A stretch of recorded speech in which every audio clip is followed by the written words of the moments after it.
2. Mobilization. There was no escaping the heat in the summer of 1943, not in the roiling seas of the South Pacific, not in the burning skies over Hamburg and Sicily, and not for the group of Negro women working in Camp Pickett's laundry boiler plant. The temperature and humidity inside the Army facility were so intense that slipping outdoors into the 100-plus degrees of the Central Virginia June summer invited relief. The laundry room was both one of the war's obscure crannies and a microcosm of the war itself, a sophisticated, efficient machine capable of processing 18,000 bundles of laundry each week. One group of women loaded soiled laundry into the enormous boilers, others heaved the sopping clothes into the dryers, another team worked the pressing machines like cooks at a giant griddle. 32-year-old Dorothy Vaughn stood at the sorting station, reuniting wayward socks and trousers with the laundry bags of the black and white soldiers who came to Camp Pickett by the trainload for 4 weeks of basic training before heading on to the port of embarkation in Newport News.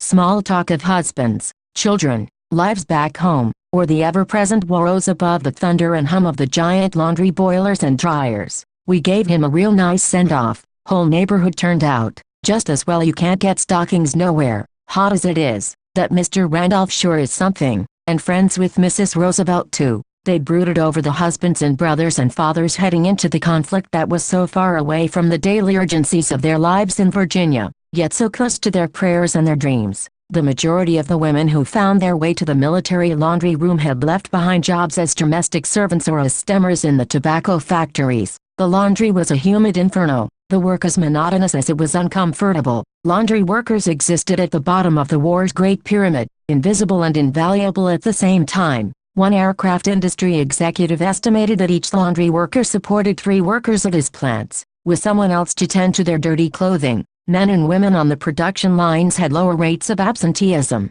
The laundry workers earned 40 cents an hour, ranking them among the lowest paid of all war workers. But with few job options available to them, it felt like a windfall. Only a week had elapsed between the end of the school year at Robert Bruce Moton, the Negro High School in Farmville, Virginia, where Dorothy worked as a math teacher, and her first day of work at Camp Pickett. As a college graduate and a teacher, she stood near the top of what most Negro women could hope to achieve. Teachers were considered the upper level of training and intelligence in the race, a ground force of educators who would not just impart book learning but live in the Negro community and direct its thoughts and head its social movements. Her in-laws were mainstays of the town's Negro elite. They owned a barbershop, a pool hall, and a service station. The family's activities were regular fodder for the social column in the Farmville section of the Norfolk Journal and Guide, the leading Negro newspaper in the southeastern United States. Dorothy, her husband, Howard, and their 4 young children lived in a large,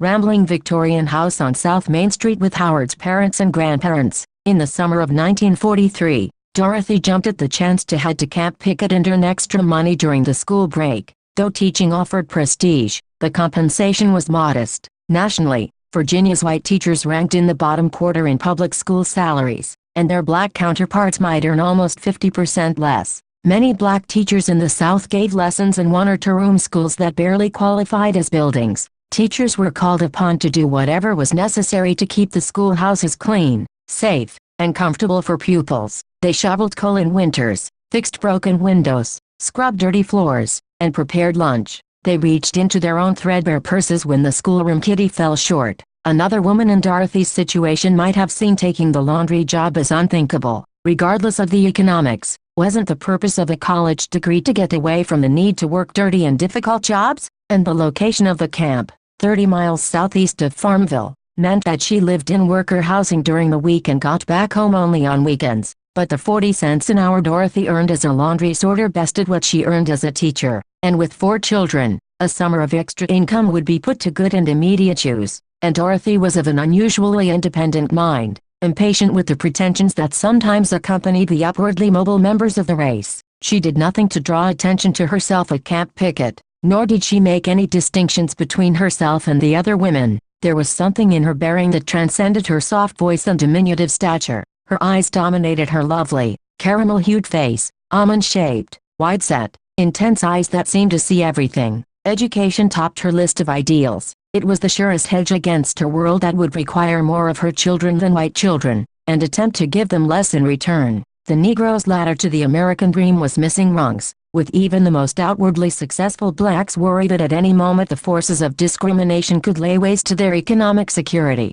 Ideals without practical solutions were empty promises. Standing on her feet all day in the sweltering laundry was an opportunity if the tumbled military uniforms bought new school clothes, if each sock made a down payment on her children's college educations. At night in the bunk of the workers' housing, as she willed a breeze to cut through the motionless night air, Dorothy thought of Anne, age 8, Maida, 6, Leonard, 3, and Kenneth, just 8 months old. Their lives and futures informed every decision she made. Like virtually every Negro woman she knew, she struggled to find the balance between spending time with her children at home and spending time for them, for her family, at a job. Dorothy was born in 1910 in Kansas City, Missouri. Her own mother died when Dorothy was just 2 years old, and less than a year later, her father, Leonard Johnson, a waiter, remarried. Her stepmother, Susie Peeler Johnson, worked as a charwoman at the Grand Union Station train depot to help support the family. She took Dorothy as her own daughter and pushed her to succeed,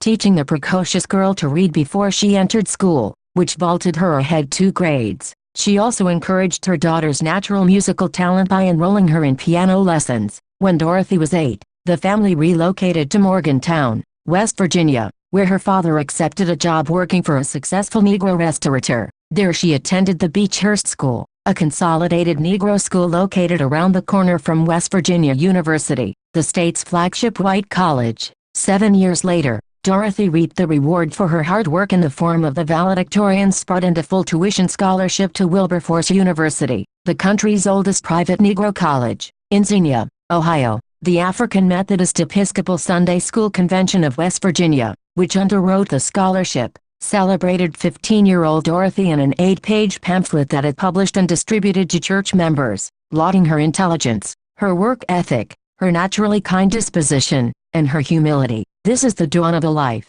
a promise held forth. We who have been fortunate enough to guide that genius and help mold it, even for a little while, will look on with interest during the coming years, wrote Dewey Fox, the organization's vice president. Dorothy was the kind of young person who filled the Negro race with hope that its future in America would be more propitious than its past. At Wilberforce, Dorothy earned splendid grades and chose math as her major. When she was an upperclassman, one of Dorothy's professors at Wilberforce recommended her for graduate study in mathematics at Howard University, in what would be the inaugural class for a master's degree in the subject. Howard, based in Washington, D.C., was the summit of Negro scholarship. Elbert Frank Cox and Dudley Weldon Woodard, the first 2 Negroes to earn doctorates in mathematics, with degrees from Cornell and the University of Pennsylvania, respectively, ran the department. The white school's prejudice was the black school's windfall, with almost no possibility of securing a faculty position at a white college. Brilliant black scholars like Cox and Woodard and W.E.B. Du Bois,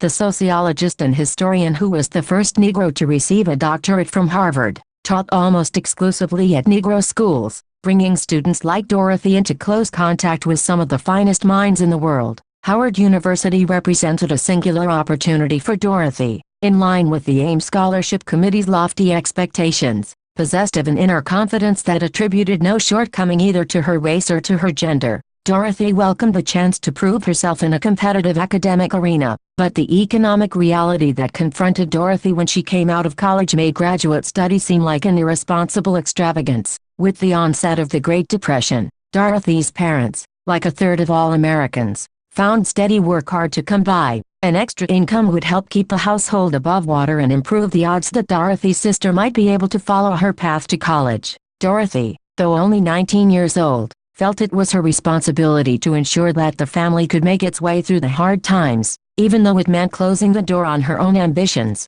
At least for the moment, she opted to earn a degree in education and pursue teaching, the most stable career for a black woman with a college degree. Through an extensive grapevine, black colleges received calls from schools around the country requesting teachers, then dispatched their alumni to fill open positions in everything from tar paper shacks in the rural Cotton Belt to Washington, D.C.'s elite Dunbar High School. New educators hoped to teach in their major subject, of course, but would be expected to assume whatever duties were necessary. After graduation in 1929, Dorothy was sent forth like a secular missionary to join the Negro teaching force. Her first job, teaching math and English at a Negro school in rural Tams, Illinois, ended after her first school year. The Depression-fueled collapse in cotton prices hit the area hard, and the school system simply shut its doors, leaving no public education for the rural county's Negro students. She fared no better in her next posting in coastal North Carolina, where, in the middle of the school year,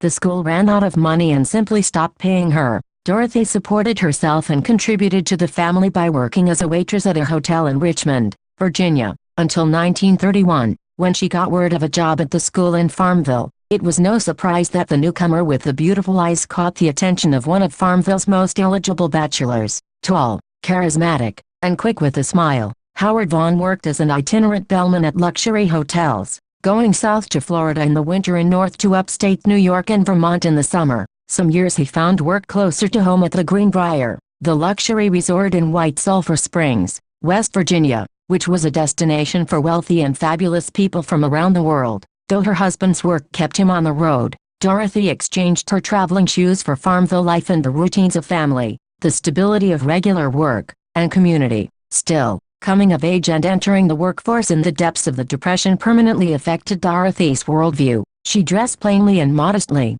spurned every extravagance, and never turned down the chance to put money in the bank. Though she was a member of Farmville's Beulah AIM Church, it was the First Baptist Church that enjoyed her esteemed piano playing come Sunday morning, because they had hired her as their pianist. As the war intensified, the town post office was awash in civil service job bulletins, competing for the eyes of locals and college students alike. It was on a trip to the post office during the spring of 1943 that Dorothy spied the notice for the laundry job at Camp Pickett, but the word on another bulletin also caught her eye. Mathematics. A federal agency in Hampton sought women to fill a number of mathematical jobs having to do with airplanes. The bulletin, the handiwork of Melvin Butler and the NACA Personnel Department, was most certainly meant for the eyes of the white, well-to-do students at the all-female State Teachers College there in Farmville. The laboratory had sent application forms, civil service examination notices, and booklets describing the NACA's work to the school's job placement offices,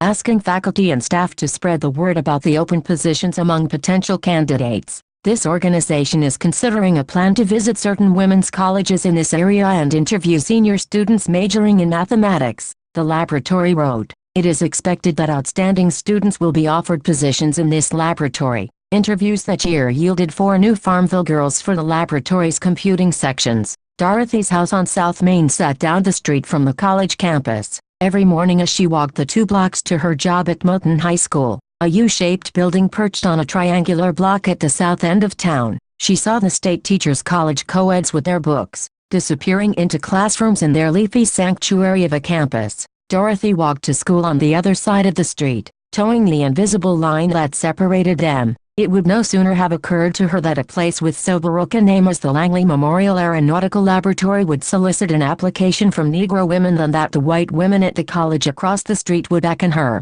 through the front doors of their manicured enclave. Black newspapers, however, worked relentlessly to spread the word far and wide about available war jobs and exhorted their readers to apply. Some were dubbing Executive Order 8802 and the Fair Employment Practices Committee the most significant move on the part of the government since the Emancipation Proclamation. Dorothy's own sister-in-law had moved to Washington to take a job in the War Department. In the first week of May 1943, the Norfolk Journal and Guide published an article that would call to Dorothy like a signpost for the road not taken, paving the way for women engineers. Read the headline. The accompanying photo showed 11 well-dressed Negro women in front of Hampton Institute's Bemis Laboratory, graduates of Engineering for Women, a war training class. Founded in 1868, Hampton Institute had grown out of the classes held by the free Negro teacher Mary Peake, in the shade of a majestic tree known as the Emancipation Oak. On the eve of World War II, Hampton was one of the leading Negro colleges in the country and the focal point of the black community's participation in the conflict.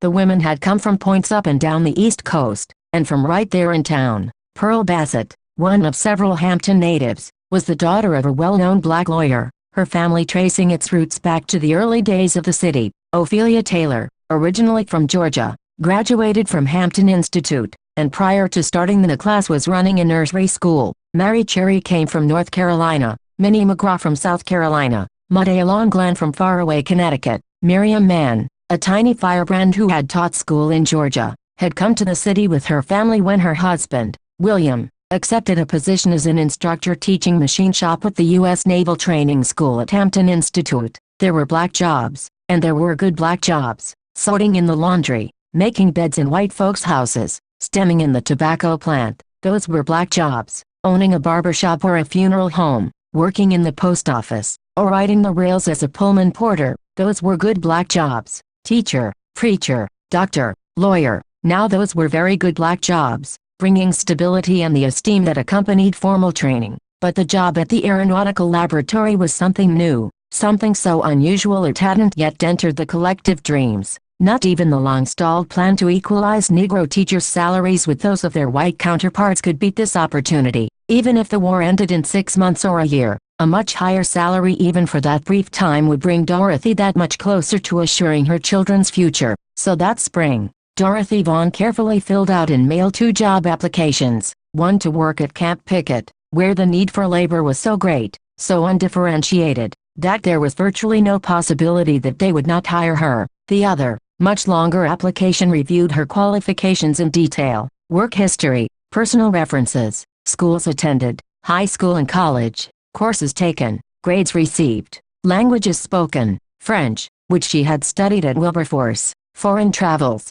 none. Would you be willing to accept a position abroad? No. Would you be willing to accept a position in Washington, D.C.? Yes. How soon could you be ready to start work? She knew the answer before her fingers carved it into the blank. 48 hours, she wrote. I can be ready to go within 48 hours.